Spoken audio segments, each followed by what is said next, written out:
Good morning, Headmaster, Mrs. Lee, teachers, and schoolmates. I'm Arthur Fong from 12P. The 150th anniversary of our school is round the corner. It is not by luck DBS overcomes hardships one after another, from bankruptcy to Japanese occupation and the most recent typhoon, to reach this very great milestone. Generations after generations of staff, students, and alumni have toiled tirelessly in order to lay, defend, and enrich our heritage. And today, I'm honored to speak on behalf of the Student Ambassadors, a group dedicated to promote our heritage to the public. And so 5 years ago, I joined the DBS family and was amazed to find out a list of magnificent figures who were, in fact, our old boys. And these include our founder of modern China, Dr. Sun Yat-sen, and also the entrepreneur, Sir Robert Caldwell. And so I hope you can recognize these old boys. Can you recognize them?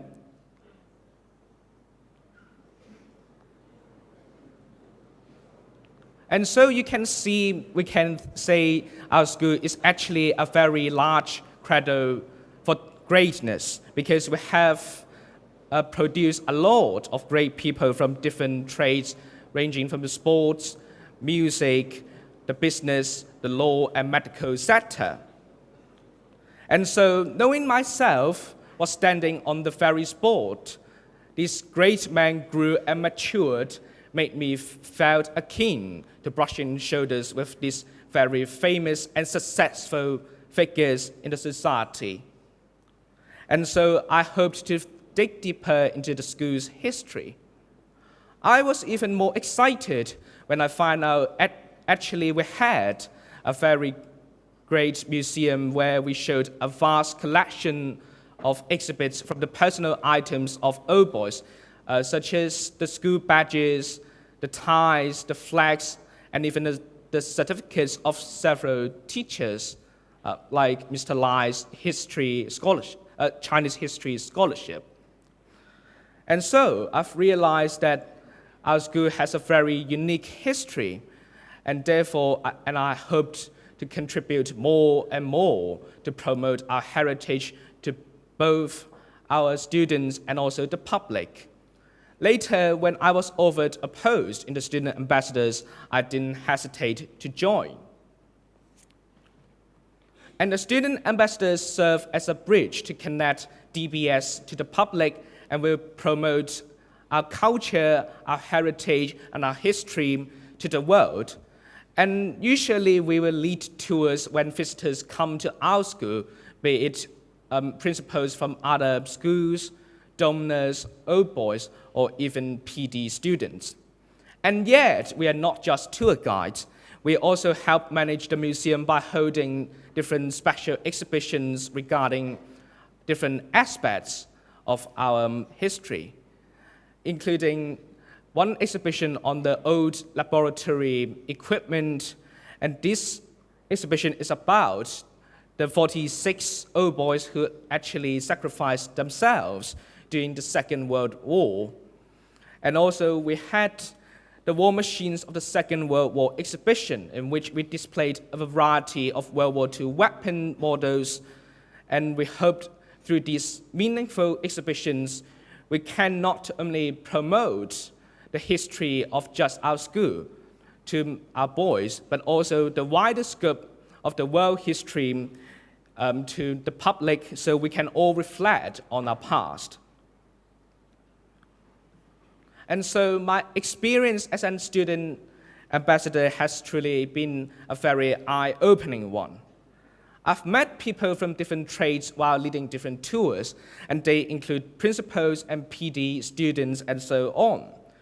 And so rather than just spoon-feeding them with very hard facts about our school's past, I also enjoy listening from their experience on our campus. let's say we have the Garden Fete can store every year. And I'm sure a lot of you enjoy the can store because you can grab dozens of Coca-Cola cans after winning the game.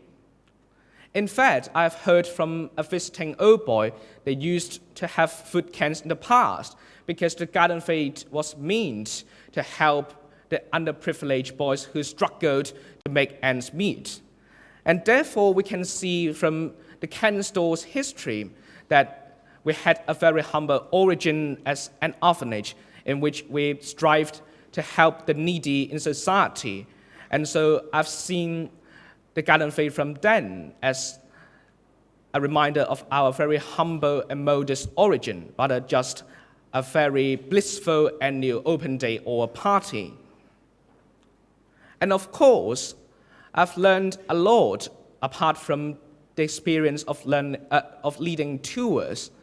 For instance, I've brushed up my interpersonal skills and communication skills with people because you have to deal with different kinds of people when you're leading tours. At times when it's raining cats and dogs outside, you actually have to improvise on the routes. And so it really trains your improvisation skills.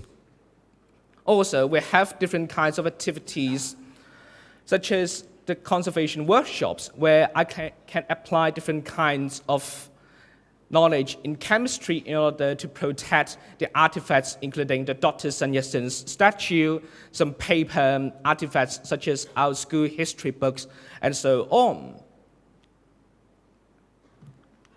And therefore, I must say the biggest challenge apart from these is organizing the school exhibitions, because I have to comprehensively think about the routine from promotion to the arrangement of exhibits and also the visitor control during the exhibition. And therefore, I would never regret joining the organization because it has refined my ways of organizing, communicating with people, and adapting to changes. All these, I believe, are skills without which we cannot survive in an ever-changing society. And so joining the ambassadors have not only deepened my understanding of the school, but also it has enhanced my faith in its heritage as a cradle for greatness. And so, dear schoolmates, I encourage you all to take a look at our school history. I'm sure you will be fascinated by its adventure through different kinds of hardships, crises, to this very stage. When you first our history alive to our visitors, you learn even more from its awakening reality. Thank you very much.